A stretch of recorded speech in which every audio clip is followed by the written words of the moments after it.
Relação horário tentativa Liga Época tinane nebe tuir plano sehahu abertura ia bulan maio tinane. Honune ia tinane klubu refere halo ona contrato ba jogadores internacional husi nação estrangeiro. Hodi reforça klubu ba ia atividade jogo competição Liga Época tinane.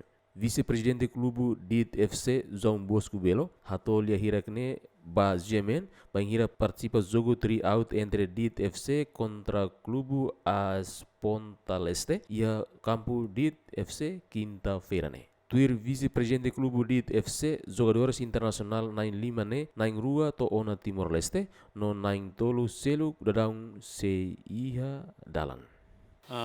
Usi di TFC amnia per agoradak amnia preparação la hela ami di TFC pronto a qualquer momento ami sempre prepara agoradak amnia treinador usi estrangeiro além nemos ami se preparamos pemain usi pemain 95 si Raili Urtan atau reforça tani di TFC atau nune bele kompete liga ne hodia. Akoradok ami estrangeiro iana nain rua lakle Urtan se nain tol se maitar. Enquanto o clube de TFC, no clube promovido nebe foi promove an ba primeira divisão, Liga Timorense ha foi sai campeão ba jogo segundo divisão, Liga Timorense e a Liga Época Tinancoto Cliuba. David Gonçalves, Yemen.